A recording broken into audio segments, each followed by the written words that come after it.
Hello, kamusta tayong lahat? I praise the Almighty Father, Yahweh, Jehovah, El Shaddai, the Creator of heaven and earth. I exalt His name on high. I worship our Creator. He is faithful to us. He loves us so much. And He is our treasure. We are His inheritance. And He also sent to us our Savior, our Redeemer, Jesus Christ, who died on the cross for the forgiveness of our iniquities, so that we may be called sons and daughters of the Almighty God.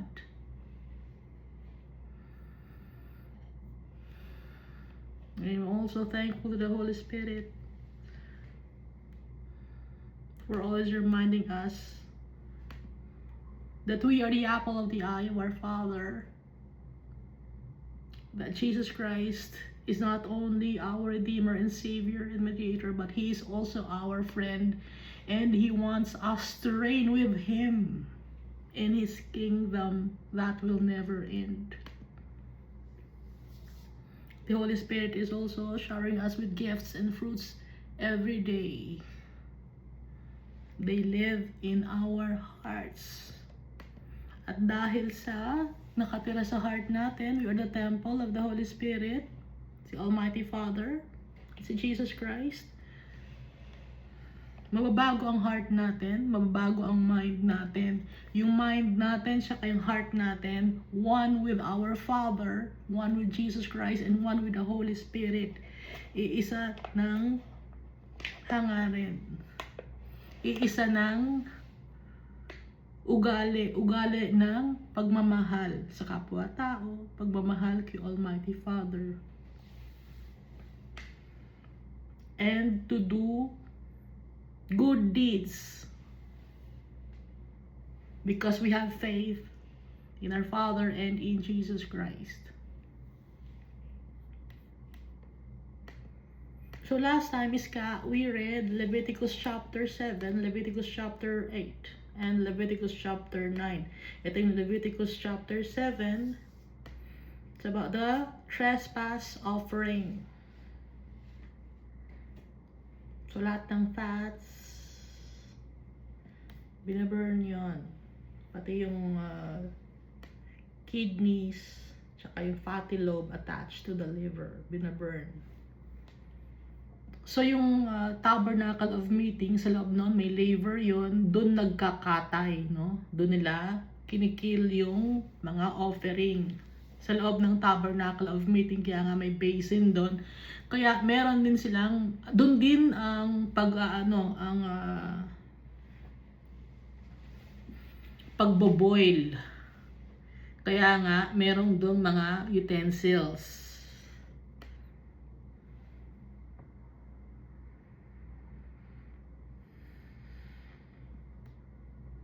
So, yun ang ginagawa ng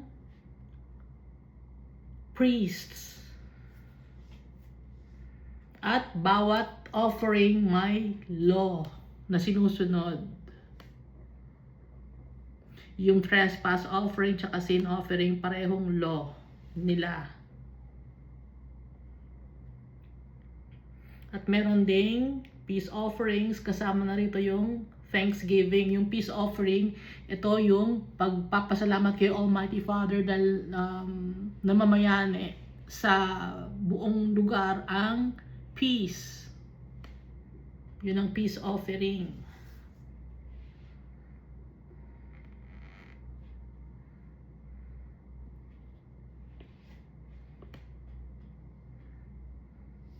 Hindi pwedeng kainin kinabukasan yung mga offering. Dapat sa same day kakainin. Pag may natira, dapat susunugin. Except itong voluntary offering, the next day pwede pang kainin. Pero on the third day, hindi na siya pwedeng kainin. Dapat i-burn na siya with fire.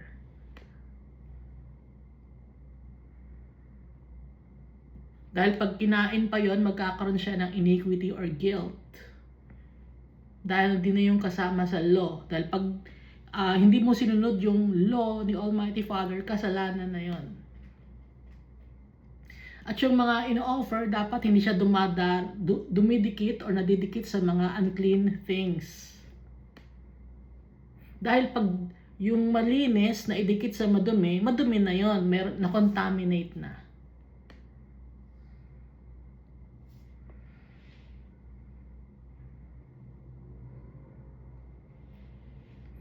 Kaya kung yung tao, nakahawak siya ng mga unclean thing, hindi siya pwedeng maghawak ng clean things.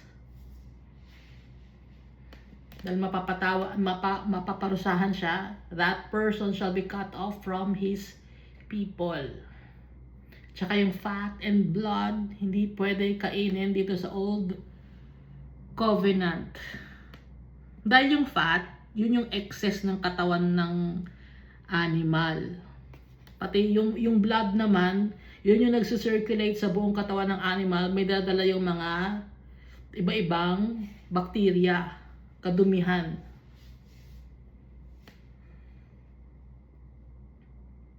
So ang kinakain lang yung meat, yung muscle.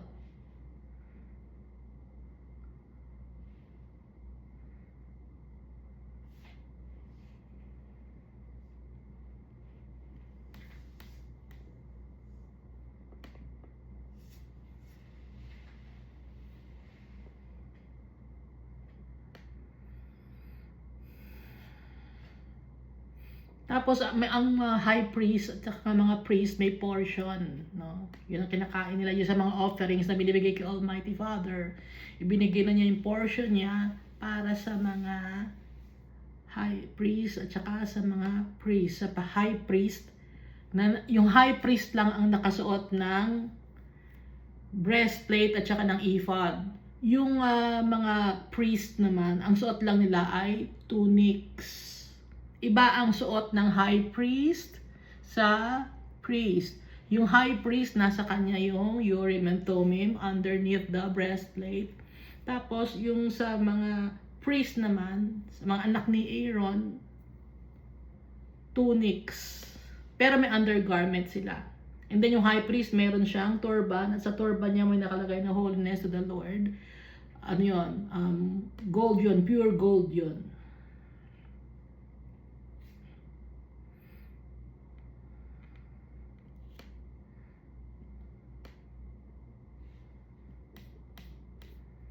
So ito ay mga sinabi ni Almighty Father kay Moses sa Mount Sinai. So binuo na nila yung tabernacle of meeting.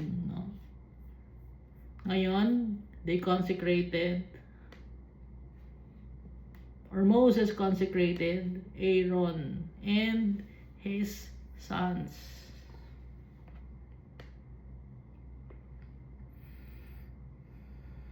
So may mga sash silang suot. Robe, and then ano nga muna tunic, sash, robe, and then the ephod. Patong-patong ang suot ng high priest.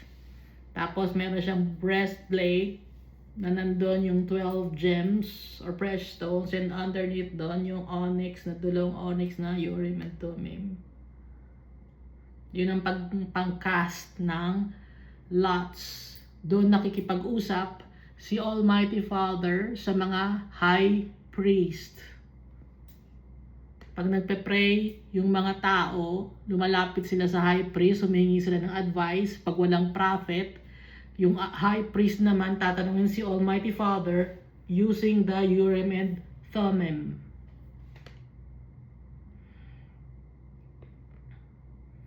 And then yung anointing oil binuho sa ulo ni Aaron, napakabango nito.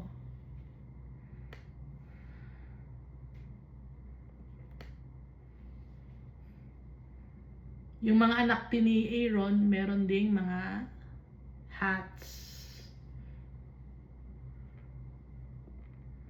So tinuruan na ni Moses yung procedure kung ano ang gagawin para sa mga offerings. Grain offering, burnt offering, sin offering, trespass offering, peace offering. Ano ba yung nakalimutan nating offering? So, laging malinis yung in-offer kay Almighty Father, kaya merong laver or basin doon.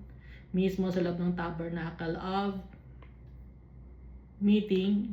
So, nung kinonsecrate yung si Aaron at saka yung kanyang mga anak, 7 days sila hindi dapat lumabas dahil pag lumabas sila, mamamatay sila. Kasi nasa process sila, no, na completion, 7 days. Dapat ma-complete yon. So, nilagyan din sila ng blood, si Aaron, pati yung kanyang mga sons, ng blood ng, from the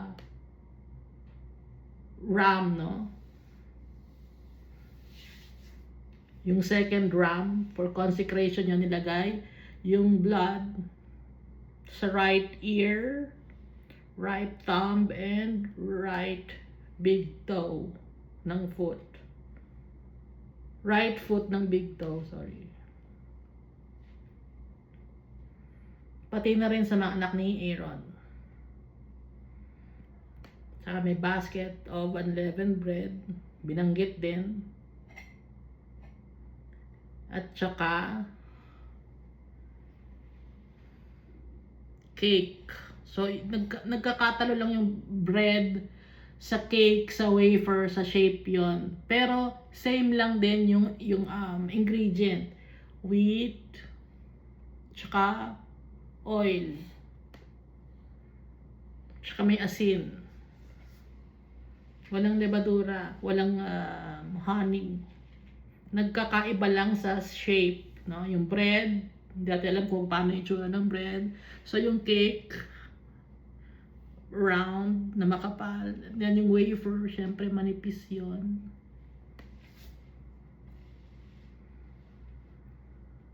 And then, ginawang wave offering, no? In-offer kay Almighty Father, wini-wave na ganon. Lord, tapos, kukunin ngayon ni Moses. Saan nag-officiate? Si Moses. Dahil siya ang kausap ni Almighty Father, siya yung may alam kung ano ang procedure, si Moses. May pangluto sila doon, boil the flesh at the door of the tabernacle of meeting. Doon nila pinakuluan yung flesh.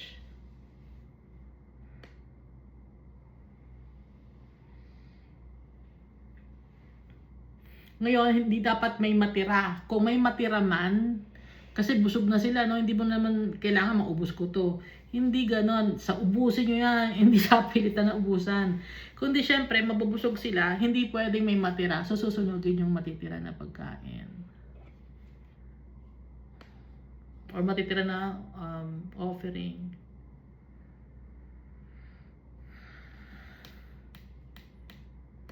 And sa Leviticus chapter 9, nag-umpisa na yung priestly ministry.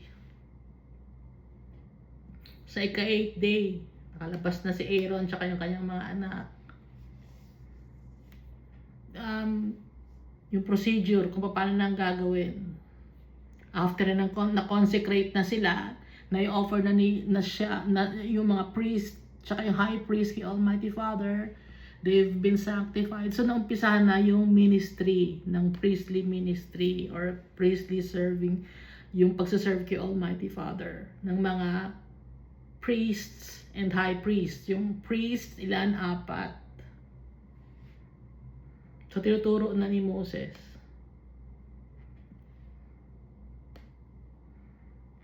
Medyo elaborate, no? Yung procedure. Siguro sa atin masyadong madami, no, procedure, hindi natin matandaan, pero si Moses kasi nasa kanya yung wisdom and knowledge ni Almighty Father, kaya alam niya yung gagawin niya. Si Almighty Father nagturo sa kanya.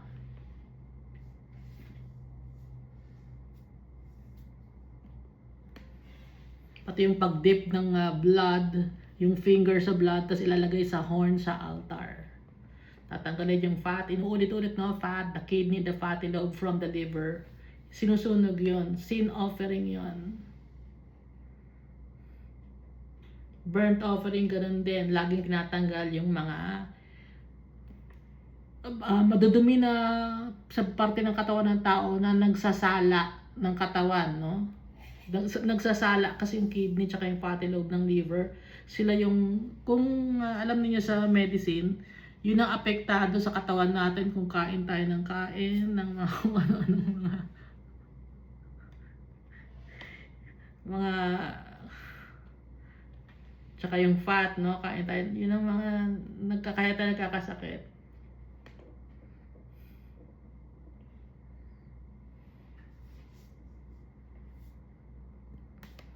At pag nag-offer kay Almighty Father, kahit na iba-burn yun, hugas na hugas yun. He washed the entrails and the legs. Hugas na hugas. Bago i-offer kay Almighty Father, malinis lagi. So, laging may tubig doon. Nag-iigib dahil wala namang gripo nung time na yon.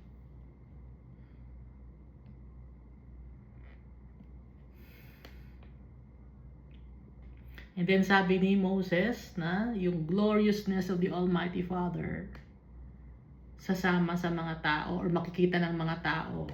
So paano nagpakita si Almighty Father ng kanyang power? Fire came out from before the Lord, no? From heaven. Hindi natin kung kidlat ba to. Tapos tumama iyon sa burnt offering, kaya nagkaroon ng fire yung burnt offering.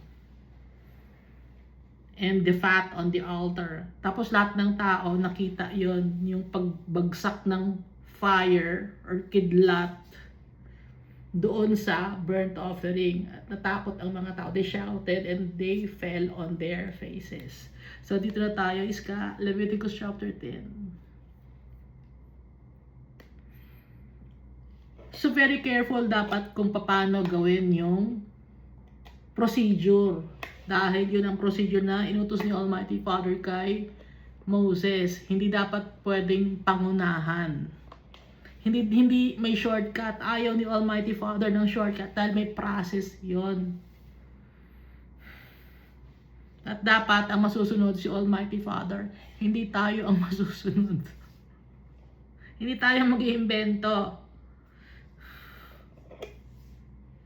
Dahil tayo, yung puro imbento natin, puro mga kadumihan. Ngayon dapat galing kay Almighty Father para malinis. Leviticus chapter 10, Then Nadab and Abihu, the sons of Aaron, apat yun na, si Ithamar at saka si Eleazar.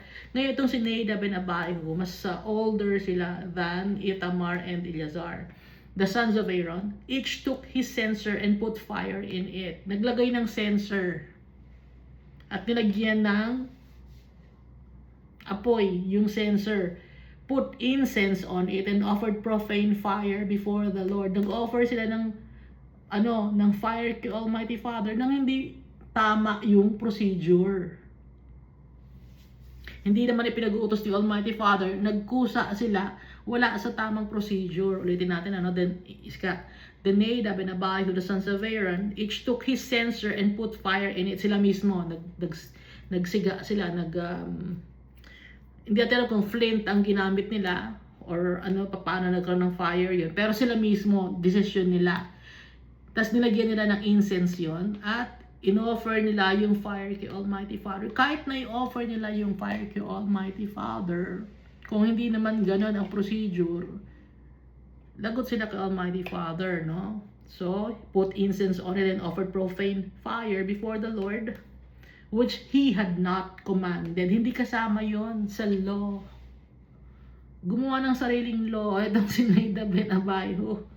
Matigas ang ulo. Siguro feeling nila, alam ko na yun, madali na yan. Magkakaroon lang ng fire, sindihan natin, offer natin. Gusto na shortcut.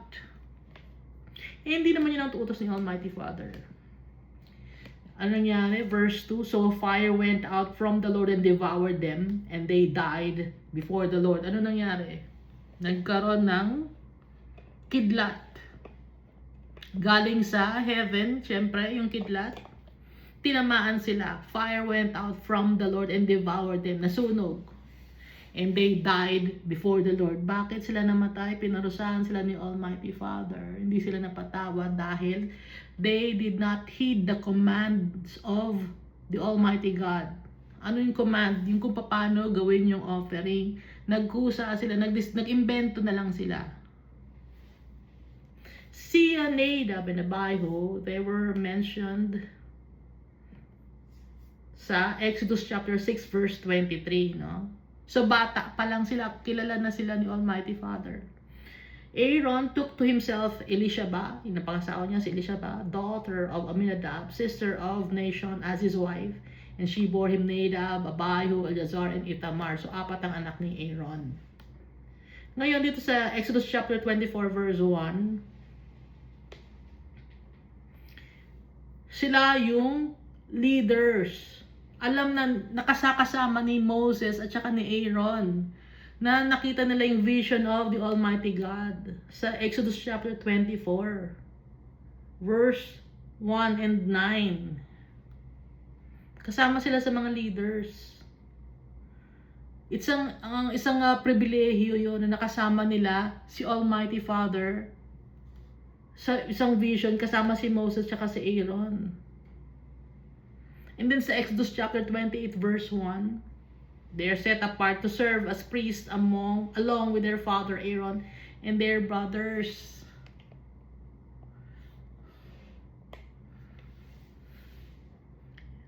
Nakasama na nila si Almighty Father. Nakita nila yung vision. Sa Exodus chapter 24. Pero, pinatay pa rin sila ni Almighty Father. Kahit kasama sila sa vision, kahit sila ay priest. Pinatay sila ni Almighty Father. Kasi matigas ang ulo nila.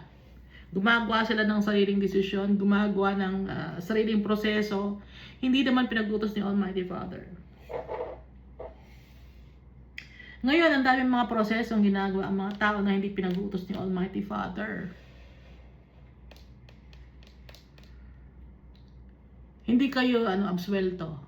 Kahit sabihin niyo pa na kayo ay mataas ang posisyon ninyo sa inyong congregation, mataas ang pinag-aralan ninyo, kilalang kilala niyo si Almighty Father. Kung hindi naman ninyo sinusunod si Almighty Father, hindi kayo absuelto.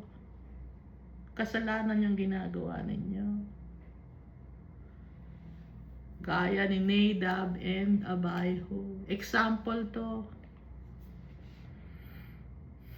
Inalaw ni Almighty Father mangyari as an example for us na hindi tayo dapat mag-imbento o gumawa ng sariling desisyon. Dapat laging nakasalalay ang desisyon kay Almighty Father.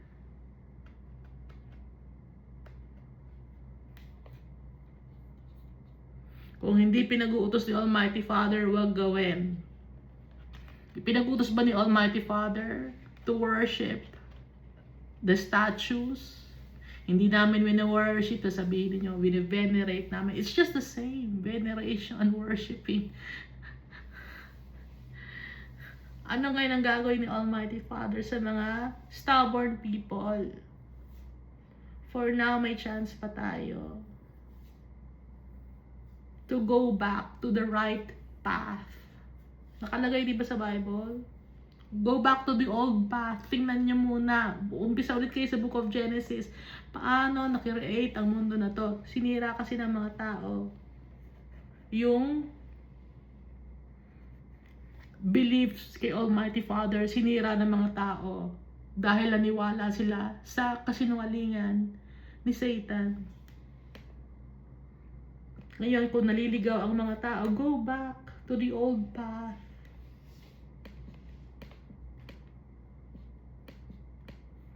Pero mga tao, dahil sa they are arrogant, no? Tsaka, hindi, nagawa na natin to, customary na natin to, custom and tradition na natin to.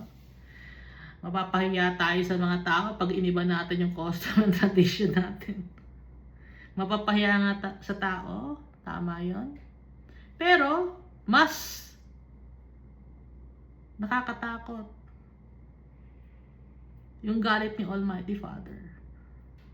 Huwag kayo matakot sa tao. Aminin natin sa tao, mali po yung ginawa namin ng mga customs and traditions. Pero hindi nyo aaminin yun dahil nga sa pride ng mga tao. So, anong ginawa ni Almighty Father kay Nadab and Abihu dahil sa gumawa ng sariling proseso? The fire went out from the Lord and devoured them, and they died before the Lord. Kahit sino ka pa, kahit na nakasama mo si Almighty Father, papatayin ka ni Almighty Father kung ikaw ay matigas ng ulo, gumagawa ng sariling desisyon na hindi nakaayon kay Almighty Father. Verse 3, and Moses said to Aaron, this is what the Lord spoke, saying, by those who come near me, I must be regarded as holy. Irespeto. Yung lalapit kay Almighty Father, dapat maayos. Irespeto. Yung ipinag-uutos ni Almighty Father, huwag baliwalain. And before all the people, I must be glorified. Dapat sa lahat ng oras, si Almighty Father ang maitaas. Hindi ang tao ang itataas. Hindi yung mga creature ang itataas. Ang itataas natin yung Creator. Si Almighty Father. He must be glorified. Because we owe everything to our Father. We don't own anything in this world. Even our body and soul, we don't own it. So, ano nangyari ngayon kay Aaron? Namatay ang kanyang dalawang anak. Aminado si Aaron. So, Aaron held his peace. Natahimik si Aaron. Kasi alam niya yung pambabastos na ginawa ng kanyang dalawang anak. Gumawa ng sariling desisyon na hindi naman angkop sa law na pinag-uutos ni Almighty Father. So, Aaron held his peace. Kaya dapat lagi natin irespeto yung tatay natin. Yung mga tao ngayon, napaka ungrateful, disrespectful to the Almighty God. Dating ang panahon. At before that, may mga tao na napunta na sa impyerno because of disobedience and putting the name of the Lord God in vain. Verse 4, then Moses called Mishael and Elzaphan, the sons of Uziel, the uncle of Aaron. Kung uncle ni Aaron si Uziel, na ang anak ni Uziel ay si Mishael and Elzaphan, ngayon si Moses, ano niya yon? Pinsan. No? Pinsan nila ni Aaron, si Mishael and Elzaphan. Meaning, Levites din sila. Then Moses called Mishael and Elzaphan, the sons of Uziel, the uncle of Aaron, and said to them, come near, carry your brethren from before the sanctuary out of the camp. Tanggalin ninyo sa kampo itong mga brethren ninyo. Sino yung pinapatanggal sa camp? Yung pinatay ni Almighty Father, si Nadab and Abihu. Tanggalin sa sanctuary. Yung nasunog ng dalawang anak ni Aaron. Takot na takot dito nang tayo to si Aaron. Pati ang mga anak ni Aaron.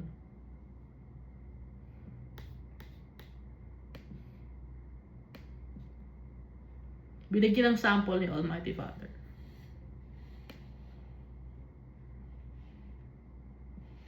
Loving si Almighty God. Pero dapat natin siyang irespeto.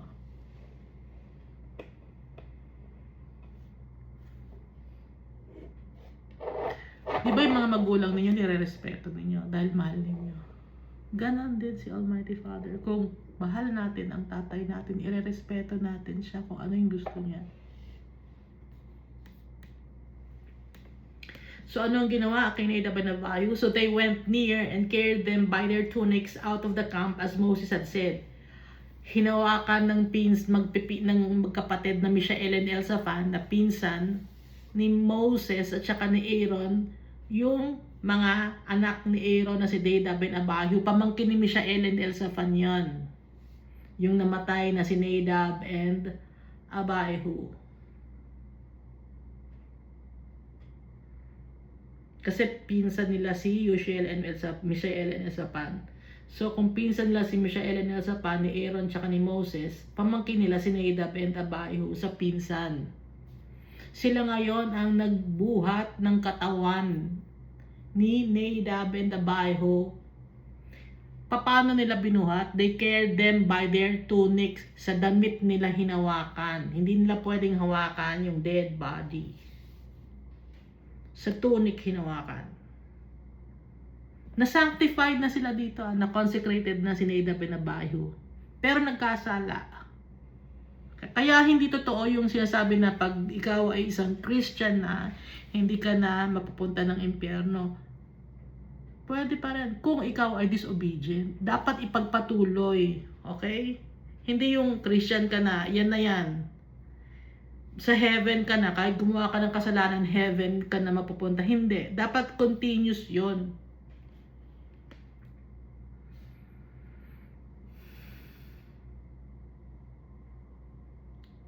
So sa tunic hinawakan, sa damit, hindi sa katawan na sunog. Verse 6. And Moses said to Aaron and to Eleazar and Ithamar his sons, natira na lang dalawa na anak, no? Ni Aaron, do not uncover your heads nor tear your clothes. Anong ibig sabihin itong wag yung tanggalin ng takip nyo sa ulo, pati na yung damit ninyo. Kasi pag nagmamorn or naglalament, ganun ang ginagawa na, tatanggal din takip na sa ulo, naglalagay sila ng abo sa ulo, tapos sinisira nila yung damit nila. It's a sign of lamenting or mourning their loved ones na nawala.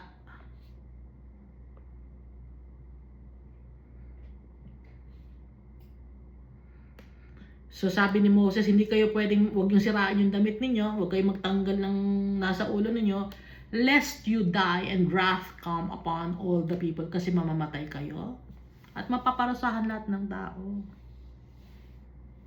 But let your brethren, the whole house of Israel, bewail the burning which the Lord has kindled.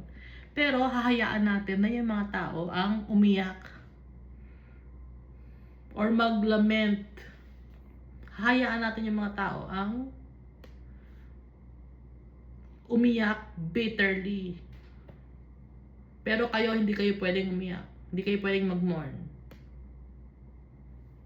Kaya pwedeng umiyak yung mga tao dahil sa galit ni Almighty Father. Yun dapat ang iiyak. Hindi yung dahil sa namatay si Nadab and Abihu. Okay? Iba yun. Namatay si Nadab and Abihu, hindi yun ang iiyakan nyo. Ang iiyakan ninyo yung galit ni Almighty Father. Yun ang iiyak nyo, ihingi nyo na ng patawaran. Magkaiba yun. Okay? Si Nadab and Abihu, wala na yan. Ano na yan? Corpse na. Nagawa na nila yung part nila. Nagkasala sila. Asa na yung kaluluwa nila? Sa impyerno na. Dahil sila ay disobedient. So, sino ang natira? Ang mga tao. Ngayon, ang mga tao ay umiyak para humingi ng tawad kay Almighty Father dahil si Almighty Father ay galit. Yun ang ibig sabihin. Verse 7. You shall not go out from the door of the tabernacle of meeting lest you die. Huwag kayong lalabas dahil kayo ay mamamatay. For the anointing oil of the Lord is upon you. Sabi ni Moses kay Aaron, Ithamar, and Eleazar. Kasi anointed kayo by the Almighty God. Hindi kayo pwedeng mag-mourn, hindi kayo pwedeng maglament. Pwede lang umiyak yung mga tao dahil sa galit si Almighty Father. Pero kayo, stay put lang kayo dyan. Hindi kayo pwedeng lumabas. Wala silang nagawa. And they did according to the word of Moses. Dahil sila, pag naging disobedient sila, mamamatay din sila. Verse 8. Then the Lord spoke to Aaron, saying, do not drink wine or intoxicating drink. Hindi ka pwedeng umiinom ng mga alcoholic beverages. You nor your sons with you, when you go into the tabernacle of meeting, lest you die. Mamamatay ka. Kung ikaw ay inom ng may beer na ba noon? Or alcoholic beverages, or yung may alcohol, hindi pwede. Wine, hindi pwede. Mga nakakalaseng, hindi ka pwedeng uminom. When you go into the tabernacle of meeting, kasi ikaw ay mamamatay. Sabi ni Almighty Father, it shall be a statute forever throughout your generations, that you may distinguish between holy and unholy. Para malaman mo ngayon kung ano yung holy at unholy. Sabi ni Almighty Father kay Aaron, and between unclean and clean. Paano nakipag-usap si Almighty Father kay Aaron? Through Moses. Para alam mo, dahil ikaw ay high priest. Dapat maging maayos ka na example sa mga tao. Dahil ikaw ay nagsaserve sa akin. Ngayon, kung maayos ka na tao na nagsaserve sa akin, dapat makita ng mga tao na maayos ka para gayahin ka ng mga tao. Set a good example. Yun ang ibig sabihin. Verse 11, and that you may teach the children of Israel all the statutes which the Lord has spoken to them by the hand of Moses. Kagaya nga di ba ni Jesus Christ? Siya ang example natin. Kaya nga si Jesus ang ating high priest ngayon. Nag-set siya ng example.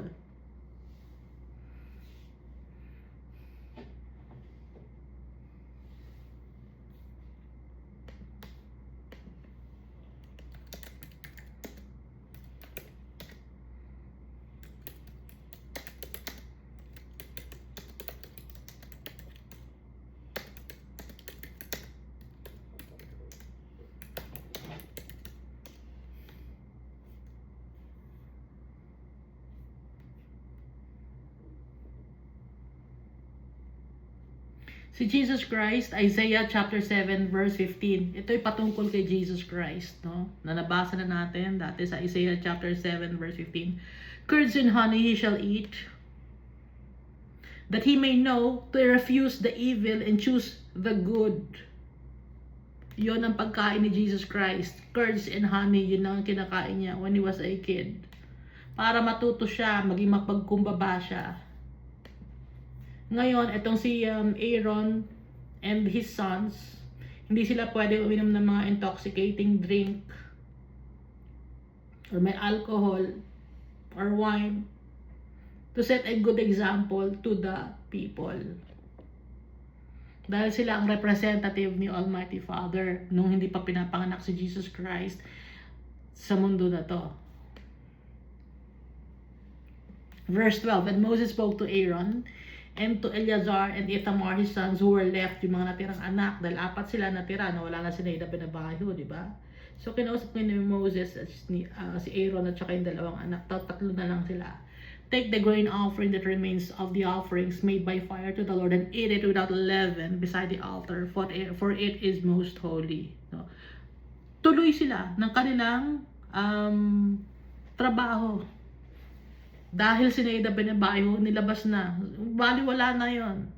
Tuloy sa trabaho. Dahil yung body ni Nadab na bayo, wala na rin yung kanilang soul. Wala na yung spirit nila. Body na lang yon. Kaya nga di ba sabi ni Jesus Christ, let the dead bury their dead. Kasi nga dead na yun eh. Wala na. Ang importante kasi kay Almighty Father, yung soul, makabalik sa Kanya. Ngayon kung ang isang body, wala ng soul, body na lang yun. Hindi na importante yun kasi nabubulok na yun. Ang hindi nabubulok, yung soul, no, ng tao.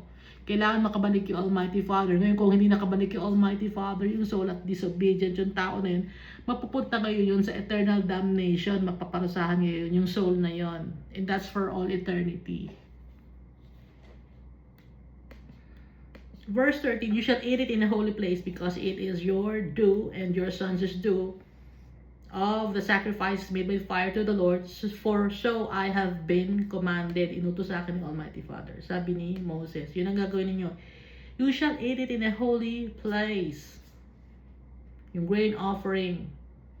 Diba isang dakot yon, may natira? Eat it in a holy place because it is your due. Para sa inyo yon.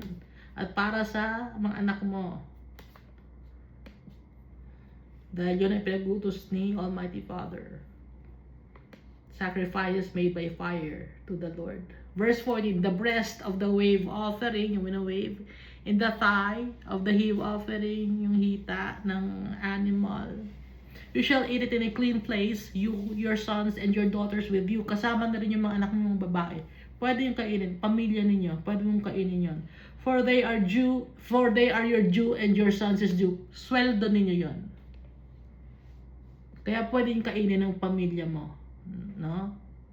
You shall eat it in a clean place, you and your sons and your daughters with you.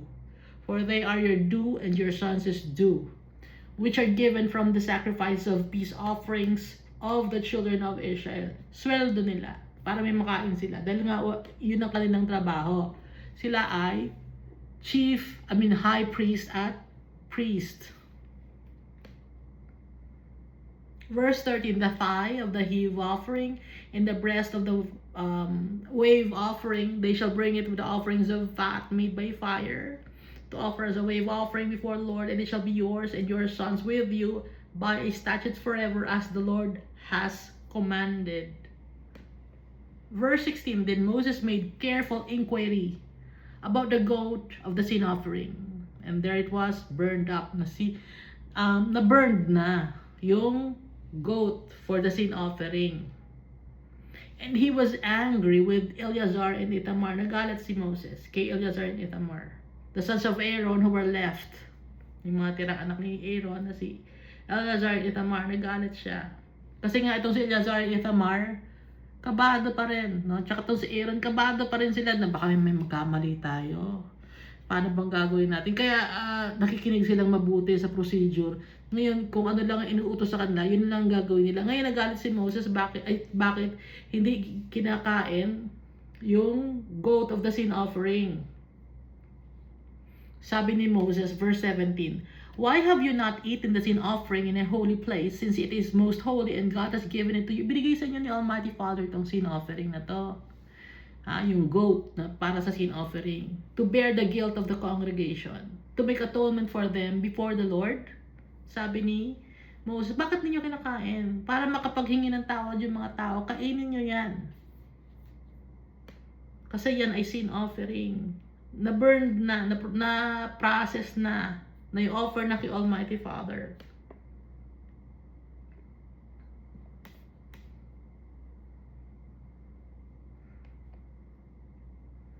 Verse 18, see, its blood was not brought inside the holy place.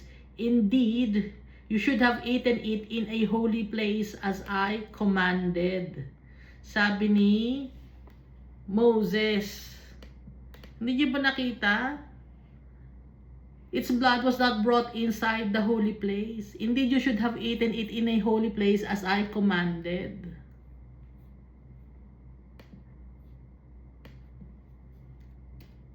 Ano ang sagot ni Aaron?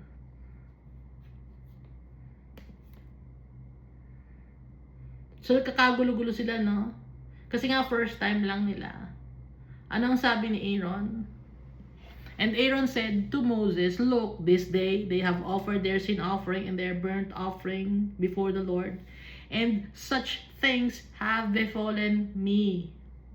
If I had eaten the sin offering today, would it have been accepted in the sight of the Lord? Matatanggap ba ni Almighty Father yon? Yung kung kakainin namin yan, samantala nagkasala kami. Dahil nga itong si Nadab and Abihu, kung ano ang kanilang kasalanan, matatanggap ba yon ni Almighty Father? If I have eaten the sin offering today, would it have been accepted in the sight of the Lord? Matatanggap ba ni Almighty Father yon? So, when Moses heard that, he was content. So, nung narinig niya yung reasoning ni Aaron na kung tatanggapin ba ni Almighty Father hindi nagkasala sila, matatanggap ba yon? So, naging kontento si Moses sa sagot ni Aaron. Leviticus chapter 11.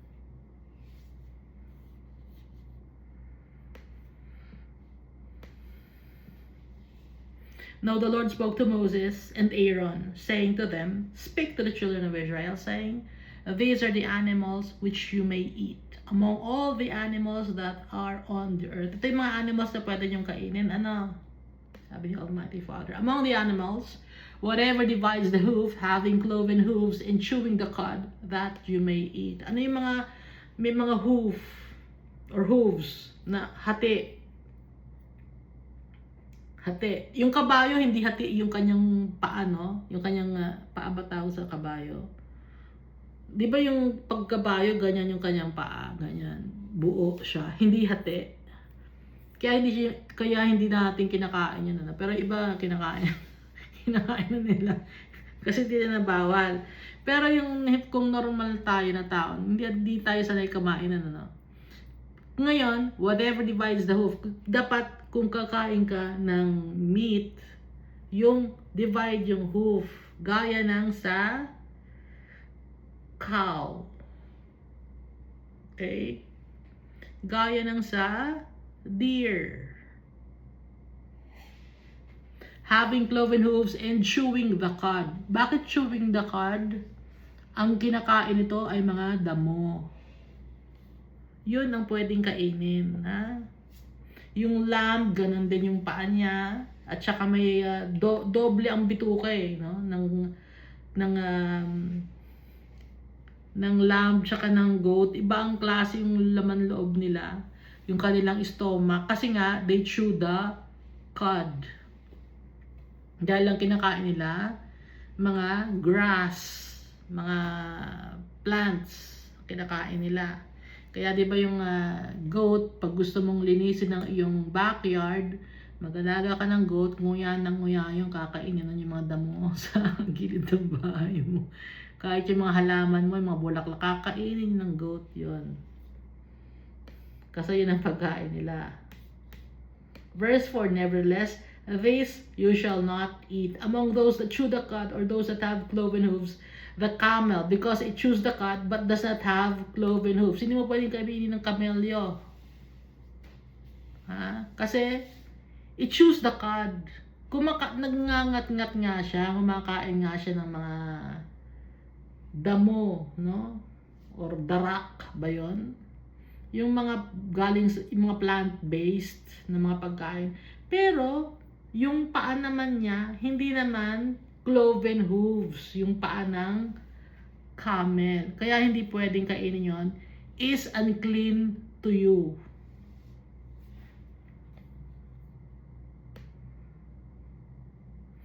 Yung hindi rin pwedeng kainin. Yung kangaroo, mga giraffe, hindi rin pwedeng kainin yon. Verse 5, noon pero ngayon, kung magbibigay tayo ng thanksgiving kay Almighty Father, lahat pwede nang kainin. But in the Old Covenant, hindi pwede. Kasi may reason si Almighty Father, hindi lang niya inelaborate dito.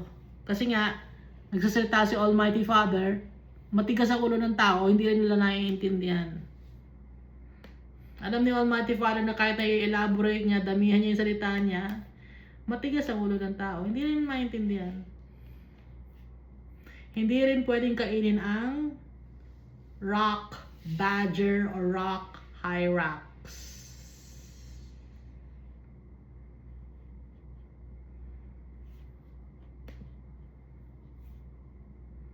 Mukha siyang guinea pig or hamster.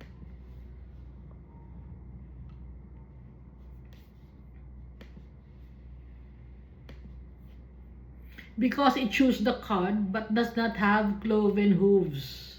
Ngumangat-ngat nga siya ng mga damo, ng mga plants, pero yung kamay niya, hindi siya cloven hooves. Ano yung kamay ng hyrax? 5 yata to, or ano ba to? 5 ba to? 4. Dapat 2 lang, no? Yung cloven hooves. Yung baboy, cloven hooves yun. Nakita niyo yung kamay ng baboy, paa ng baboy. Ginagawa natin crispy pata.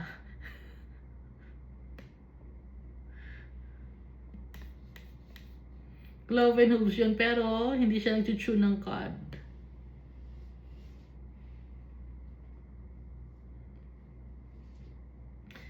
So, the rock hyrax or rock badger, because it chews the cud but does not have cloven hooves, it is impure or unclean to you. Hindi nyo pwedeng kainin yan. The hare, or mga lahi ng rabbit, because it chews the cud but does not have cloven hooves, is unclean to you. No? Yung hare kasi, ang kinakain ng, di ba, yung mga carrots, yung mga laman lupa. Laman lupa ba tawag doon? Mga vegetables sa lupa, kinakain ng rabbit, no? Yun ang kanilang pagkain. Pero yung kanilang mga kamay naman, does not have cloven hooves. Iba dumi yun. Huwag yun kainin, sabi ni Almighty Father. Pero ibang mga nationality, kahit ano, kinakain na lang, di ba? Kahit unggoy, kinakain. Kita ko, kahit unggoy, kinakain. Pwede naman kainin, no? Dahil lahat with the thanksgiving to the Almighty Father, lahat pwede nang kainin except tao, ha? Verse 7, the swine, though it divides the hoof, having cloven hoofs, yet does not chew the cud, is unclean to you. Kasi isa lang ang stomach. Pag does not chew the cud, isa lang ang stomach, daming bulate. Alam naman natin, di ba? Hindi ba na yung alam? At saka yung baboy, kahit ano kinakain niya. Hindi siya choosy. Kumakain nga siya ng sarili niya, di ba? Kumakain siya ng... Tapunan mo ng lutong ulam yun, kinakain ng baboy. Kaya unclean siya. Hindi siya choosy. Tsaka isa lang ang bituka niya, unlike sa cow, no? Unlike sa lamb, unlike sa goat, iba yung kung paano ginawa yung stomach ng mga animals na yon. Ibang itsura. Ano ba tawag doon sa kanila? Merong ibang dalawang klase yata ang stomach nila no? Verse 8, their flesh you shall not eat. O tayo kinakain natin, kare-kare, kalderetang baboy, chicharong bulak-bulak. Kinakain natin lahat. O, ito ang nangyari sa atin. Their flesh you shall not eat, and their carcasses you shall not touch. They are unclean to you, no? Kasamang baboy. Pero nakita natin sa New Covenant, nagfa-farm sila ng swine. Nakita natin, di ba? Dahil yung lugar kung saan merong evil spirit yung tao doon, na itanggal ni Jesus Christ yung evil spirit sa tao. Saan lumipat yung evil spirit nung tinanggal ni Jesus? Sabi ng evil spirit, yung legion. Doon na lang kami sa baboy. Doon kami sa baboy tatakbo. Doon mo kami papuntahin. Pumayag si Jesus sa baboy, and then ano yung ginawa ng mga baboy? Tumalon sa ravine, nagpakalunod sa tubig. No? So nag-farm na sila ng swine nung time na yon, kahit alam nila na hindi tama.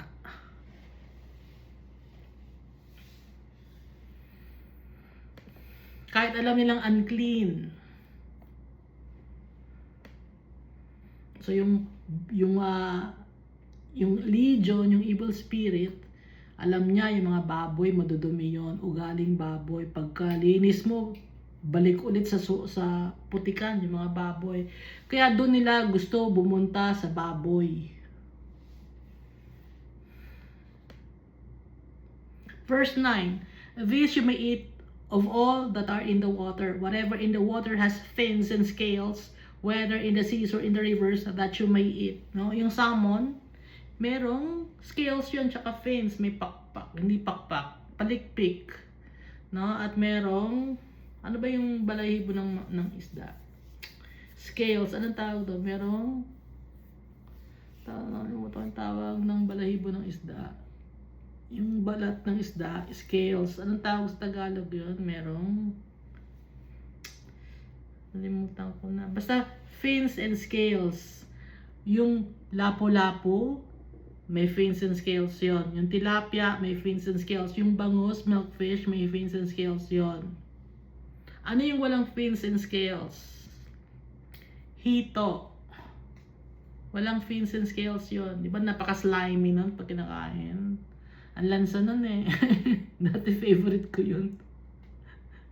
Gusto ko lagi prito. Tapos nagsawa na ako. Ayoko na. Hindi ko na makain. Dati talagang puro hito ako.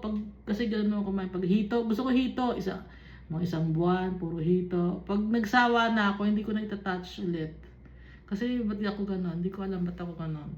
Basta hito. Ano pa ba? Yung eel. No, walang balahibo, hindi. Walang palikpik 'yon. May palikpik ba? Wala silang skills, no? So unclean 'yon. Ano pa yung mga unclean? Talaba, tulya, tahong, starfish, uni. Yung uni, Japanese word for yung may mga tusok-tusok na ganon. Masarap yun, no? Pero in the olden days, sa Old Testament, hindi pwedeng kainin yon. Kasi nga, madumi. Ano pa ba? Octopus, squid, and cuttlefish, hindi pwedeng kainin. Wala namang scales sila, wala silang fins. Bakit hindi sila pwedeng kainin? Because they are bottom feeders. Yung mga manta rays, hindi rin pwedeng kainin. Yung ginagataan natin, yung ano ba yung lumalakad na maliit? Snails or escargot sa France na tinatawag, hindi rin pwedeng kainin yon. Kasi nga mga bottom feeders sila, mga dumi ang nakakain nila. Yung kinakain nila, ng mga nasa taas na mga fish, may mga palikpik yon at merong mga scales. Ngayon, yung tira nilang pagkain na nabubulok, sila ngayon ang kumakain. Yung lobster, alimango, ayan. So, after all, may mga tao na mayroon silang religious belief na hindi sila pwedeng kumain ng mga crustaceans like lobsters, crayfish, talaba, no? Pero may nagkwento sa akin, may kapitbahay sila na hindi daw sila pwedeng kumain ng mga pinagbabawal na pagkain. Pero nakita nila sa bubong nila ang daming balat ng alamango, talaba.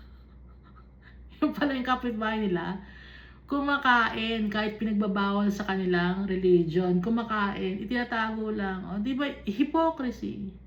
Kasi hindi naman na talaga bawal kumain. Dito lang sa Old Covenant, ha? Sa Old Covenant lang pinagbabawal. Kasi nga, pinaprotektahan ni Almighty Father yung health ng mga tao. Gusto niyang dumami ang mga tao. O ngayon, ano na mga sakit natin? Pero hindi tayo mag-aalala dahil si Jesus Christ ipinanganak na and He is alive. So kung magtitiwala tayo kay Jesus Christ, we will not die, but we will live with Him and our Father in His heavenly kingdom. No? Alam na natin difference, di ba? Iska, nakikita pa mo? Nakikita ko. Ako naman salita, sarili ko.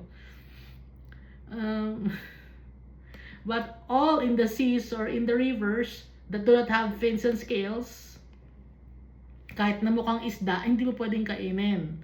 Yung pangasius, ayoko nun, hindi ko type yun. Parang may aftertaste. Yung ano ba Tagalog sa pangasius? And then, shark, hindi mo rin pwedeng kainin yon, no? Kasi nga, sila ay mga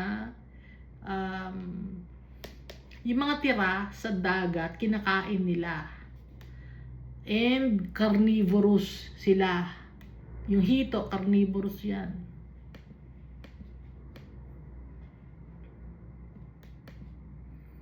Yung mga janitor fish, hindi mo pwedeng kainin yung mga walang labi. Hindi mo nakaganon yung labi ng janitor fish. Ang dumi nun.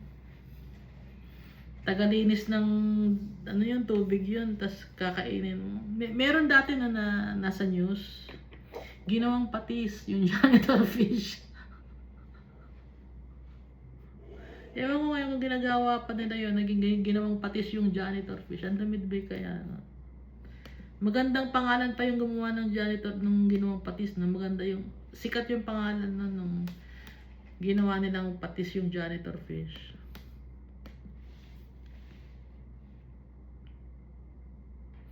All that move in the water or any living thing which is in the water, they are an abomination to you, sabi ni Almighty Father. Yung walang mga kaliskis at walang palikpik. Yung sunfish, nakakita na ba kayo ng sunfish? Yung sunfish, pa lutang-lutang lang siya sa tubig. Ngayon, pag walang makain yung mga kapwa niya isda, siya ang kinakain. Sunfish yun. Hindi naman masarap yun. Wala rin siyang may palikpik siya pero wala siyang balahibo. Wala siyang scales. Kaliskis. Yun. Wala siyang kaliskis. Yung sunfish. Ano ba yung mga walang kaliskis? Yung sea cucumber. Madumi rin yun. Yung tamilok. Na nabubuhay sa river at kahoy ang kinakain niya, tamilok yon, mukhang uot na madumi rin yon. Kumakain ng bulok. Anong ginawa na nangyari sa atin? Kung ano na sukat sakit ang lumabas sa atin. Nagkakaroon tayo ng imbalance ng hormones, imbalance ng serotonin and dopamine, nagkakaroon ng imbalance sa dugo, sa kidney, hindi kayang i-process ng kidney at ng liver, o nagkakaroon ng arthritis. Ayun, dahil sa mga kinakain natin, matigas sa ulo natin. Pero hindi na tayo matatakot, no? Dahil, bakit? Kasi pinagpasalamat natin yung mga pagkain na yan kay Almighty Father at si Jesus Christ. Ibigay niya ang buhay niya sa atin. Nabuhay ulit si Jesus Christ after 3 days. And so tayo, if we have faith in Jesus Christ, we believe in His name, and we have the blood of Jesus Christ that was cleansed for our iniquities, that we are cleansed by the blood of Jesus Christ, hindi na tayo mamamatay, but we will live with our Father. No, inuulit-ulit ko yan. Verse 13 of Leviticus chapter 11. And these you shall regard as an abomination among the birds. They shall not be eaten. They are an abomination. Kadumihan. Ano yung mga abomination? Yung doves or turtle doves and pigeon, pwedeng kainin. No? Kaya nga in-offer kay Almighty Father yung doves at saka yung pigeons. Ang kinakain nun ay mga, ano ba kinakain ng mga prutas? Hindi sila carnivorous. Ngayon, anong hindi pwedeng kainin? Eagle. Carnivorous tong eagle. Kumakain siya ng ahas. Vulture. Kumakain to ng mga bulok ng vulture. Yung buzzard, parang parang vulture din to. Bulok din ang kinakain nito. Pag nakakita siya ng double dead na animals, kinakain pa rin ng buzzard at saka ng vulture. Yung eagle, kumakain to ng ahas, kumakain ng daga, no? Kahit ang taas ng lipad ng eagle, kita niya yung daga, tumatakbo, kaya niyang kunin yan. Verse 14, the kite and the falcon after its kind. Parang yung eagle kasi parang kalahi rin ng falcon tsaka ng kite. Every raven after its kind, pati yung raven na black, di ba? Black ang alam ko na kulay ng raven. Carnivorous din ito. Kumakain din siya ng bulok, kumakain siya ng uod. Okay? Yung pigeon hindi siya kumakain ng uod, tsaka itong doves. Verse 16, the ostrich. Yan. Kumakain din yan. Ng mga carnivorous din yan. Short-eared owl, the seagull. Lalo to itong seagull, kumakain to ng isda. And the hawk after its kind. Hindi pwede.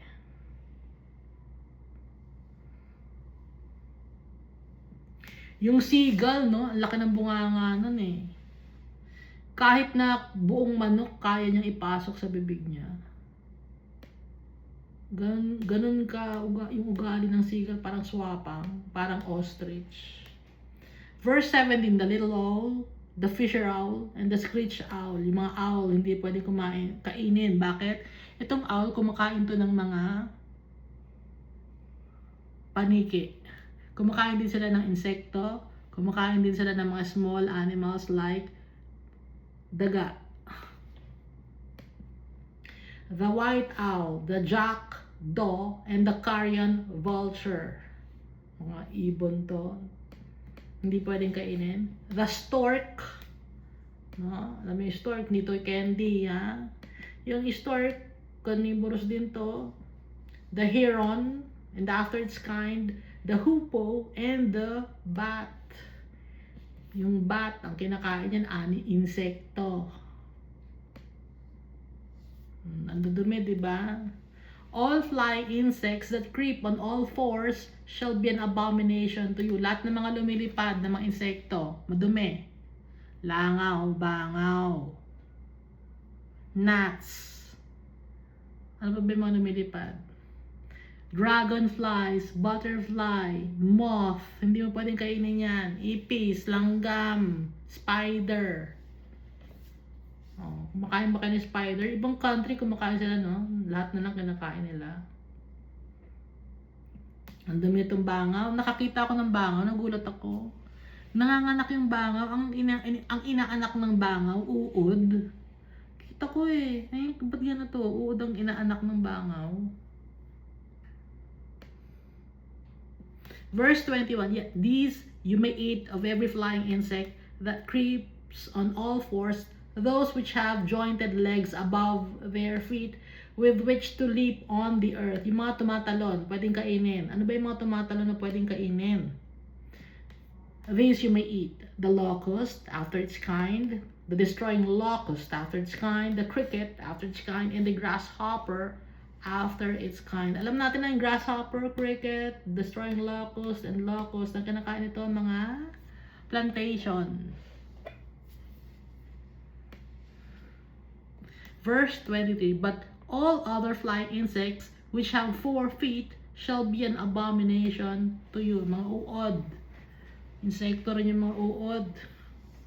Yung mga caterpillar. Hindi pwede kainin.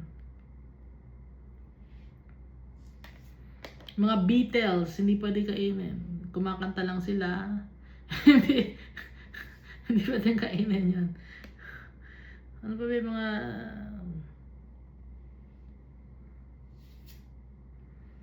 Madudumi kasi sila, no?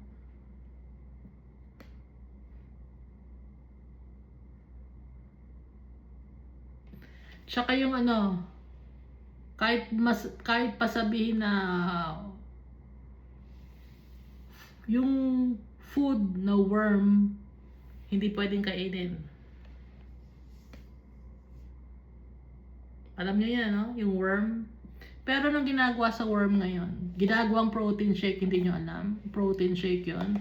Hindi ako makain ng worm, pero bibili ako ng protein shake para magkaroon ng muscle ako. Ngayon, yun ang ginagamit ng mga nag-gym or nagpapalaki ng katawan. Bumibili sila ng lata-lata ng protein shake. Hindi nila alam kung ano yung laman ng protein shake na yon. Nakita ko kung paano ginagawa yung protein shake. Uod siya na may mga paa. Ngayon, inilalagay sa pinapatuyo. Pag natuyo na sila, gigilingin. Tapos ipaprocess. Ilalagay sa mga bote or sa lata na malalaking ganyan. Lalaking lata na, mahal nun. Protein shake. Hindi alam ng mga nagpapalaki ng katawan na kinakain nila or iniinom nilang ginagawa lang shake ay galing sa uod. O kunyari maselan sila sa katawan, papalaki ng katawan, kailangan ko ng protein shake. O uod ang kinakain ninyo, yun ang iniinom ninyo. Hindi naman kasi gatas yun, ha? Protein nga yun, hindi nyo chine-check kung saan galing yung protein na yun. Dahil lang sa naloko kayo o niloko kayo ng mga nagmamarket, protein shake yan. O ano ako, vegetarian ako, tas protein to. O ano, uod.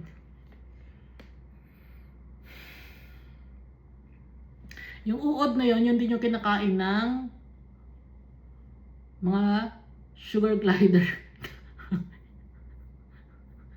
So, ang ka-level nyo yung mga sugar glider. Yung sugar glider, kinakain nila uod.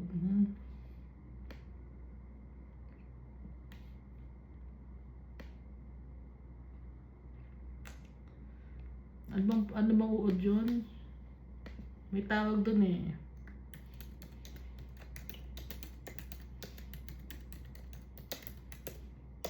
Worm food ba yun? Mealworms.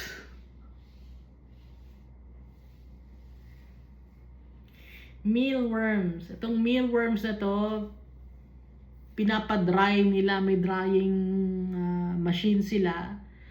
And then they pulverize it. Pinaprocess nila, nilalagyan nila ng flavor. O, yun na ang protein shake nyo. Mealworm. Parang pagkain ng sugar glider. Sugar glider ako dati ng pagkain. Parang ako ng pagkain. Ay, nako. Naloloko kayo ng mga tao.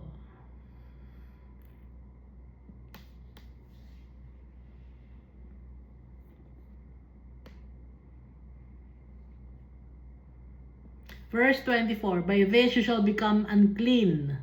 Whoever touches the carcasses or carcass of any of them shall be unclean until evening. Mahawakan mo lang ang mga patay na mga bagay, na mga animals, you will be considered as unclean hanggang gabi. Whoever carries part of the carcass of any of them shall wash his clothes and be unclean until evening. Halimbawa, dumikit sa katawan mo, hindi mo sinasadya, galing sa lumilipad, pagbaba, bumagsak sa'yo, patay na, o unclean ka na hanggang evening. Kaya ang dapat gawin sa'yo, maglabhan mo ang damit mo. At maglinis ka ng katawan mo. And hanggang gabi, unclean ka. O nakahawak ka ng patay na butterfly, unclean ka na rin. The carcass of any animal which divides the foot, but is not cloven hoof or does not chew the cud, is unclean to you. Everyone who touches it shall be unclean. Kasi may mga uod-uod na yan, mabilis mauod, mabilis mabulok ang mga carnivorous animals. Verse 27, and whatever goes on its paws among all kinds of animals that go on all fours, those are unclean to you. Lahat na may mga po, ano ba, aso, pusa, yan, unclean yan. Kaya nga, di ba yung dog, unclean yan?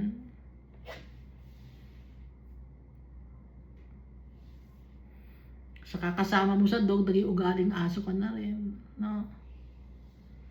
Wala na kahihiyan. Meron akong nabasa, nakita ko lang sa internet. Meron siyang alagang dog. Nakagat siya ng dog niya. Meron dito, nakita ko dalawa, pinakita niya. Tapos, nagpa-inject na siya 3 times ng anti-rabies and anti-tetanus.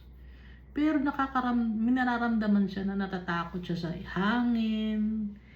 Parang hirap na siyang uminom ng tubig. Pero alaga niya yung aso, buhay.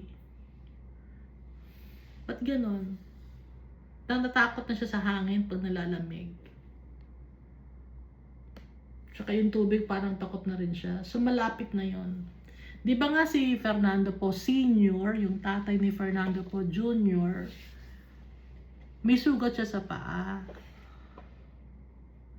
May lumapit sa kanyang aso, dinilaan yung sugat niya. Akala naman niya tuwan-tuwa, dinilaan ng aso yung sugat ko, lilinis yan. Hindi, nagkaroon siya ng rabies. Namatay siya. Naging para siyang zombie. Itinali siya sa kanyang kama.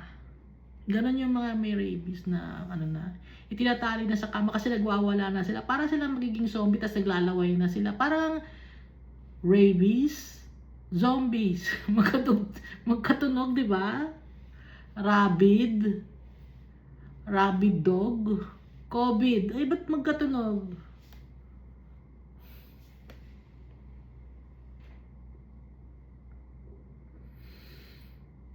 Kahit yung pusa, may rabies din yun. Pag nakalmot ka na, tatakbo ka na rin sa... Saan ka tatakbo? Sa doktor. Tapos yung hayop, idalhin mo sa vet. Ang gagawin nila. Ang tinatamaan doon yung utak.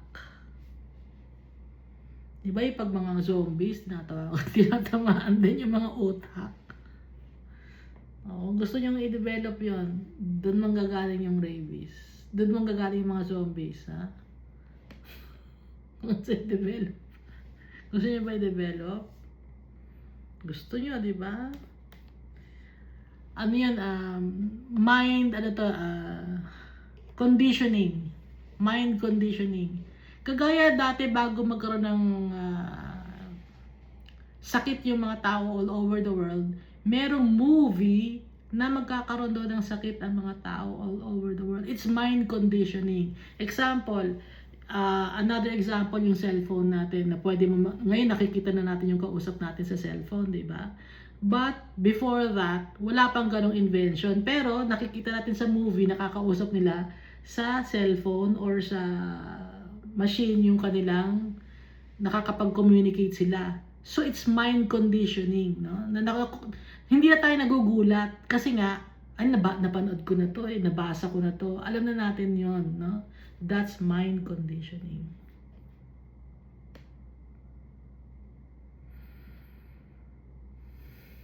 Verse 27, and whatever goes on its paws, lagpas na pala na isang oras. Among all kinds of animals that go on all fours, those are unclean to you.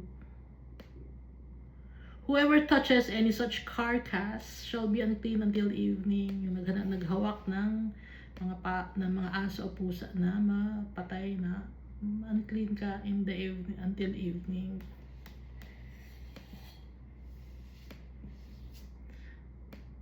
Tsaka dila ng dila no? Hindi na matapos yung pagdidila ng mga aso na yan. Pati yung pusa nagtatago pa, pero yung mga aso sa kalye na lang sila nagpapadami, no? Kaya minsan yung ibang mga tao nagagaya nila yung ugali ng aso kung sino-sino na lang ang partner nila. Ugaling aso na. Yung pusa nagtatago pa yun no? Ano pa ba yung mga nagtatago? Yung sugar glider ko nagtatago pa yun, may kahihiyan pa yun. Pero yung mga aso hindi, talagang nasa kalye, gumagawa ng kadumihan. Nagagaya ng mga tao. Verse 28, whoever carries any such carcass shall wash his clothes and be unclean until evening. It is unclean to you. These also shall be unclean to you among the creeping things that creep on the earth. The mole, yung mole under the ground dyan, di ba? Medyo bulag yung mole The mouse, or yung mga daga, and the large lizard after its kind thing.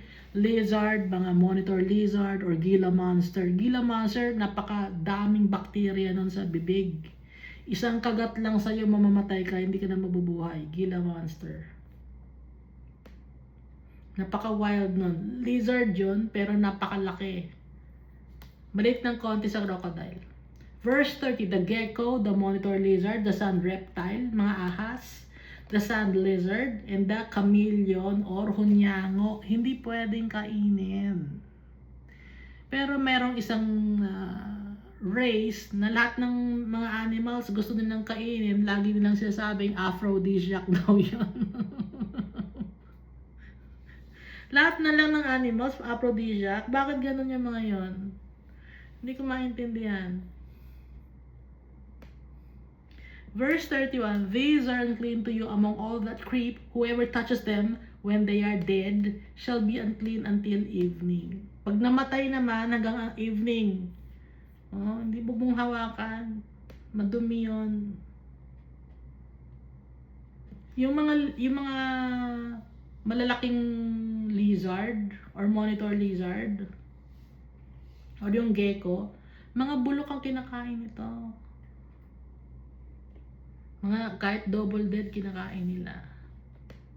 Verse 32, anything on which any of them falls when they are dead shall be unclean. Whether it is any item of wood or clothing or skin or sack, whatever item it is, in which any work is done, it must be put in water and it shall be unclean until evening, then it shall be clean. Ngayon, kung yung animals pumatak sa table or sa chair, ano ang gagawin ngayon? Or napunta sa sako, or nasa skin mo, sa damit mo, hindi mo alam, napunta sa damit mo. Dapat labhan. It must be put in water, and it shall be unclean until evening. Then it shall be clean, lilinisin. Kasi nga, merong mga bakterya yun sa katawan, may mga poisons yun. Magkakaroon ka ng mga rashes, gano'n, lalo ng caterpillar. Ayaw ni Almighty, inaalagaan niya yung kanyang mga anak. Any earthen vessel into which any of them falls, you shall break, and whatever it is in it shall be unclean. Example, merong palayok. Nahulog doon yung panike, napatay. Nung nahulog doon, hindi mo na pwedeng gamitin yung ano na yun, yung palayok. Itapon mo na, sirain mo na. Pati na, halimbawa kung may tubig doon, ay sayang yung tubig, pero salain natin. Salain natin kasi sayang yung tubig, ang hirap mag-igib. Hindi pwede, madumi na yung tubig. Kahit may pagkain yon. Kung nadapuan na ng mga ipis, langaw, uod, lahat na, lizard, nahulog doon, tinapakan ng daga, madumi na. Di ba ngayon ayaw din natin ng mga bagay na dinaanan ng ipis, ng lamok, ng langaw? Kasi nga madumi, may uod yon sa katawan nila, hindi na natin nakikita. Hindi makikita ng naked eye, kailangan natin ng microscope. Pero sometimes, yung bangaw, nakita ko talaga, ang lalaki ng itlog, no? Ng mga uod, pinagtitigan ko, ay, ba't gumagalaw agad? Verse 34, in such a vessel, any edible food, pag may pagkain, upon which water falls before unclean, becomes unclean, and any drink that may be drunk from it becomes unclean. Halimbawa, may lalagyan. Merong pagkain doon na pwede mong kainin. Ngayon at napatakan ng tubig na galing sa may dumi ng ng animal na unclean. Hindi mo na pwedeng kainin 'yon. Totally unclean, tapon mo na kaysa manghinayang ka pa, magkakasakit ka pa. Ay, salain ko to, total maliit lang naman to eh. Wala pang 5 minutes. Wala pang 5 seconds. Binilang ko eh. Malinis. Hindi na. Yung mga katas, no? Katas ng animals. Nag-swimming na rin yung daga. Okay, yung daga. Nakita kong daga, no? Inulit ko. Bubwet. Titigan kong ganon. Ay, natapakan ko yung bubwet. Titigan ko ngayon. Tapos may tumatalon-talon na mga hanip. Galing sa daga na nawala. Ayaw pala nila ng mga patay na daga. Gusto nila buhay pa rin. Yung kanilang host. Pag namatay yung host ng na daga, yung mga hanip tumatalon. Ay, takot ako.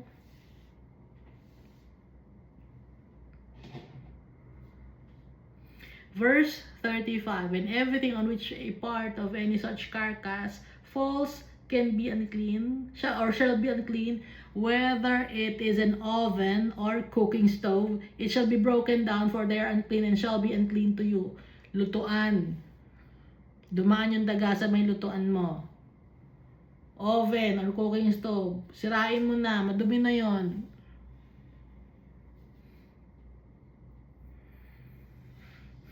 Unclean na yon. Paano ka magluluto ng pagkain, dinaanan ng daga? Minsan may sa bakery, may nakita ko, may daga doon na sa bakery, nakikikain na tinapay, donut.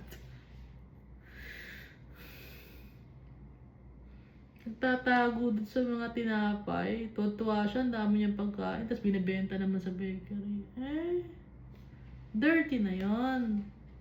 May laway na niya yun, dinaanan na ng paan niya yun eh. Balahibo niya, may mga anik-anik ba yun? May mga hindi nuts eh, parang buhay eh, na napakaliit.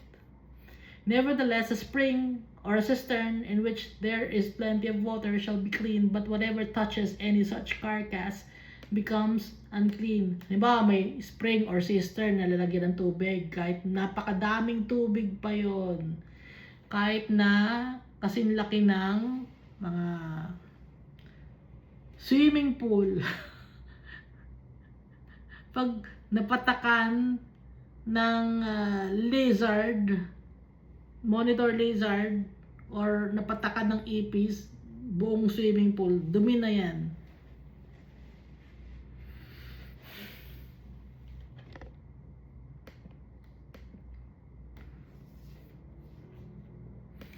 Ulitin ko, no? Merong akong nakita na isang religion,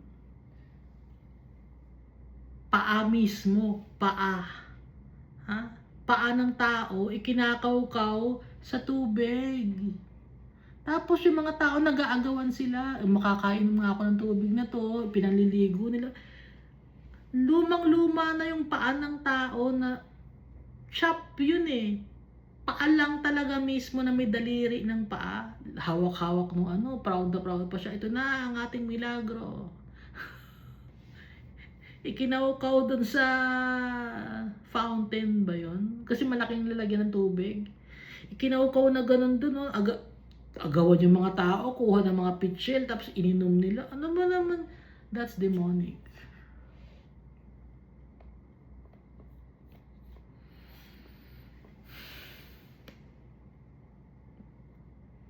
Hindi niya pinagutos si Almighty Father. It's unclean.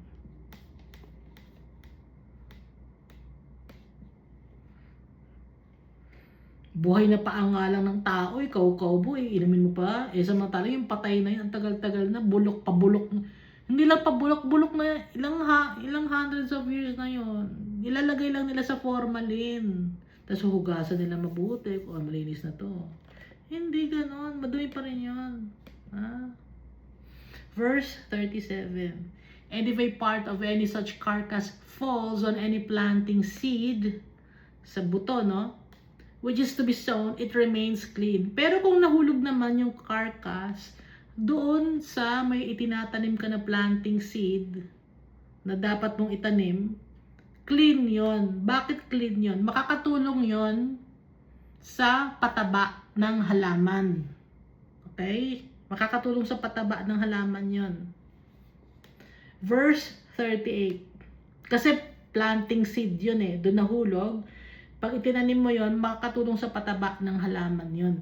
Ngayon, verse 38, but if water is put on the seed, and if a part of any such carcass falls on it, it becomes unclean to you. Example ng water na nasa seed. Halimbawa, yung munggo, gumagawa ka ng toge. Nahulog doon yung patay na ipis or patay na butike. Madumi na yon kasi basa, may tubig.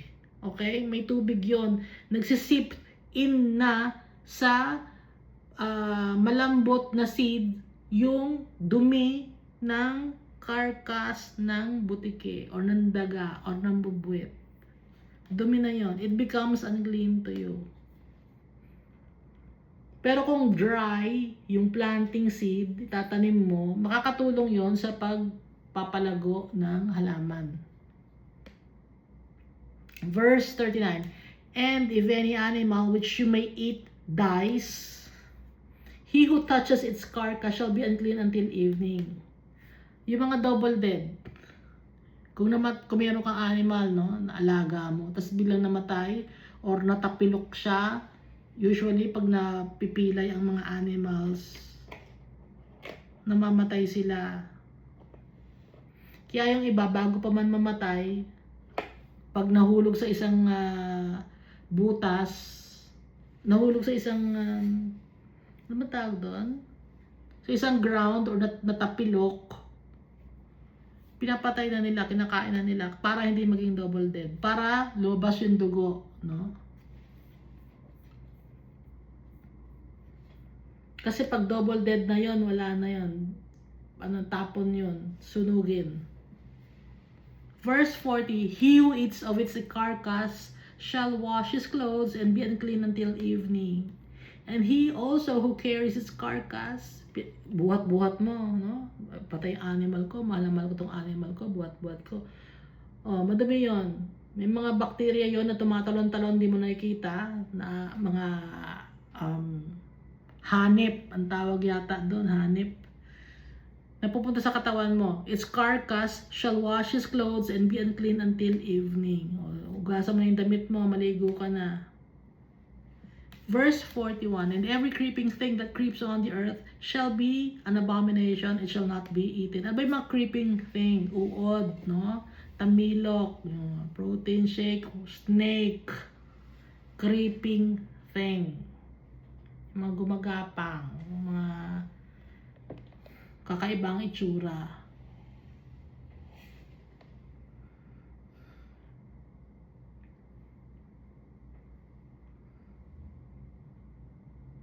Ano ba yung mga nag-creep? Creeping animals. Check ko nga. Creeping animals.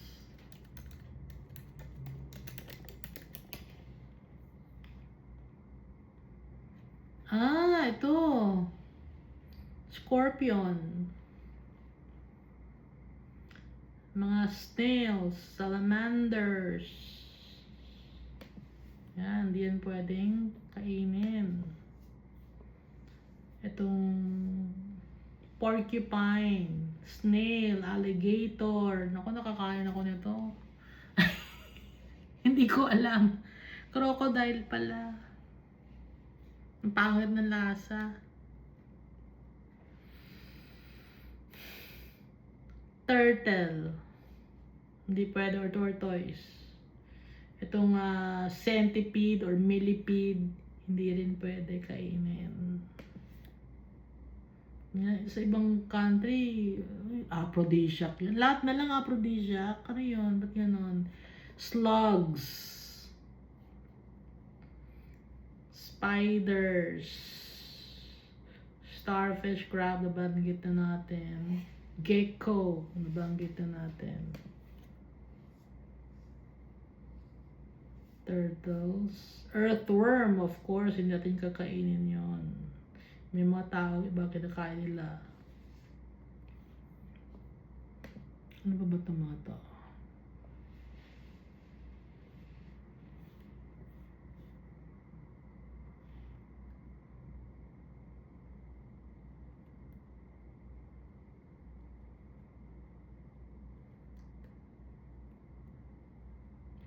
Nag-search na.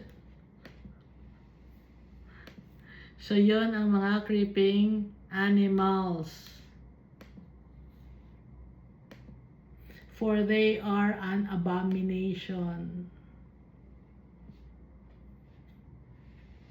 Whatever crawls on its belly, whatever goes on all fours, or whatever has many feet among all creeping things that creep on the earth, these you shall not eat, for they are an abomination. Sa Thailand, kinakain nila, no? Yung napakadaming paa, centipede ba yun? Yung kumakagat. Nakagat na ako nun eh. Parang may pangil na ganon. Sakit kaya nun. Kinakain nila. Abomination. It's unclean.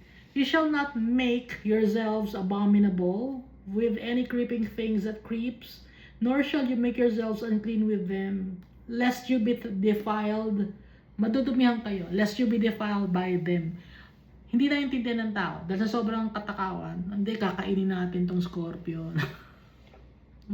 Masarap tong scorpion. Hindi, masarap tong ipis. Malaki naman tong ipis. Ibang klaseng lest you be defiled by them. Kasi nga meron silang ibang components sa katawan. Since yung cow, at saka yung lamb, at saka yung goat, yung ram, mga vegetarian yon. Yun ang pwede natin kainin.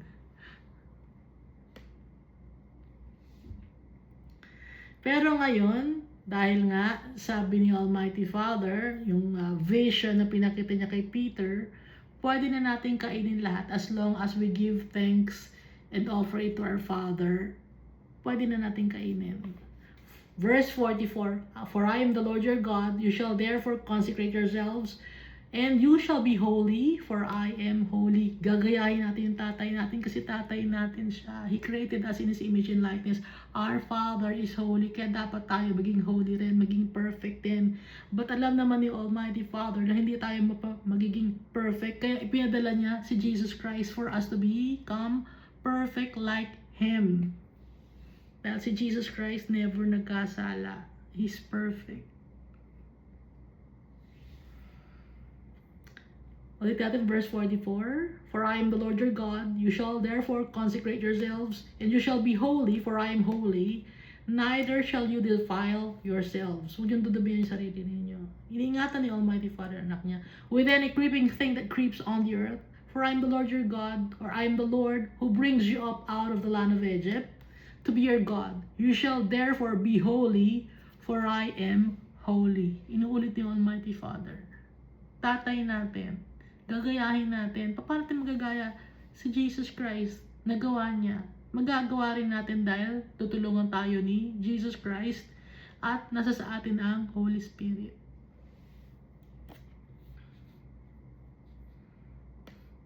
Verse 46, this is the law of the animals and the birds and every living creature that moves in the waters and of every creature that creeps on the earth, to distinguish between the unclean and the clean, and between the animal that may be eaten and the animal that may not be eaten. Sabi ni Almighty Father.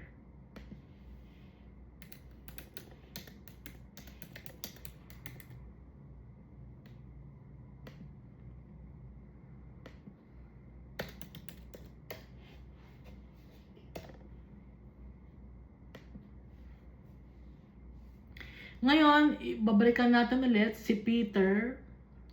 He dreamt, no? That the Almighty Father had presented him a different animals. Anong verse nga to? Sa vision. Acts chapter 10 verse 9. The next day, as they went on their journey and draw near the city, Peter went up on the housetop to pray about the 6th hour. Yung 6th hour, noon yon. Then he became very hungry and wanted to eat. But while they made ready, he fell into a trance. And saw heaven opened, and an object like a great sheet, bound at the four corners, descending to him and let down to the earth. Parang picnic na, parang pang picnic na tela. Na present sa kanya, a great sheet bound at the four corners, descending to him and let down to the earth. In it were all kinds of four-footed animals of the earth, wild beasts, creeping things, and birds of the air. And a voice came to him, "Rise, Peter, kill and eat." But Peter said, "Not so, Lord, for I have never eaten anything common or unclean." Hindi pwede, Lord. And a voice spoke to him again the second time, "What God has cleansed or declared clean, you must not call common." This was done 3 times. So 3 times yung vision na pinakita kay Peter. And the object was taken up into the heaven again. So, wala nang ipinagbabawal na pagkain si Almighty Father.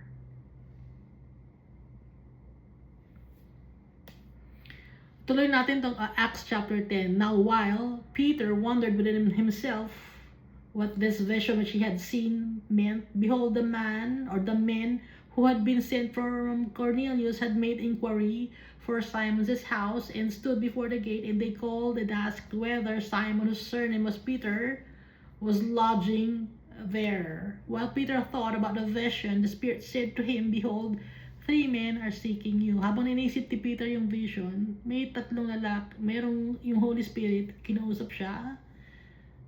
May lalaking 3 na naghanap sa'yo. "Arise, therefore go down and go with them, doubting nothing, for I have sent them." Sabi ng Holy Spirit.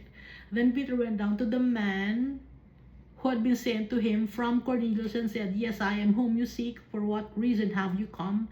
And they said, "Cornelius the centurion, a just man, one who fears God, and has a good reputation among all the nation of the Jews, or of the Jews, was divinely instructed by a holy angel to summon you to his house and to hear words from you.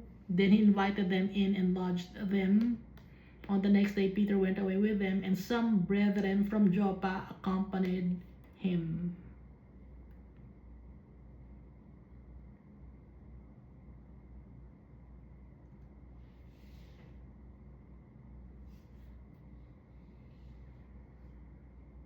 Because that's verse 30, no? So Cornelius said, 4 days ago I was fasting until this hour. And at the 9th hour, I prayed in my house, and behold, a man stood before me in bright clothing. Sabi ni Cornelius, merong lalaki siyang nakita, bright ang clothing, and said, Cornelius, your prayer has been heard, and your alms are remembered in the sight of God. Send therefore to Joppa and call Simon here, surnamed Peter. He's lodging in the house of Simon, a tanner by the sea.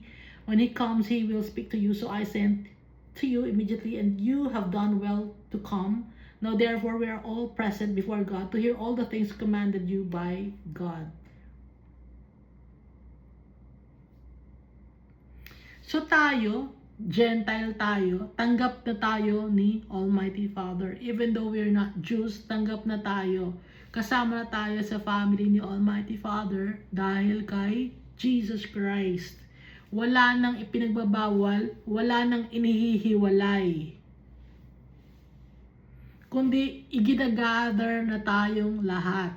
So tayong lahat ngayon, ang tawag sa atin as followers of the Almighty God and Jesus Christ, tayo ang Israel.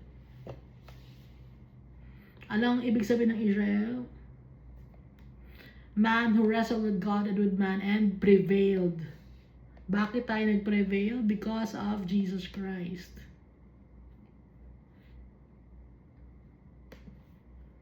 Kaya wala nang ipinagbabawal na pagkain as long as ipinagpasalamat natin kay Almighty Father yun. Sometimes yung mga bagay na pinagbabawal na pagkain, yung pang pinagyayabang ng mga, ay hindi ako kumain ng ng meat ngayon. Ay ang kinain ko lang vegetables ngayon. Ay ang kinain ko lang, hindi ako kumakain ng dugo. Yun ang pinagyayabang ng tao. Hindi nila alam, dahil sa pagyayabang nila ng gano'n, hindi sila mapupunta sa heaven. Dahil ang dapat na ipagyabang natin, ang itaas natin na pangalan ay si Jesus Christ. Wala nang iba. Dahil on our own, hindi tayo masasave. Hindi ka lang kumain ng mga ganong bagay, masasave ka na. Hindi ka doon masasave. Sa hindi ka pagkain ng dugo, masasave ka. Hindi. Hindi ka kumain ng mga ng mga unclean things, masisave ka. Hindi ka doon masisave. Masisave ka by the blood of Jesus Christ, by trusting Jesus Christ. Doon tayo masisave because He's the only mediator, the only redeemer, the Lamb of God, the sacrificial Lamb. Pinadala ni Almighty Father. Pinadali na ang covenant. The only thing that we must do is to have faith in Jesus Christ. To obey the words of our Father. Pray without ceasing. Read the Bible to get to know more of the teachings of Jesus Christ and of the Creator of heaven and earth. Thank you, and God loves us all so much.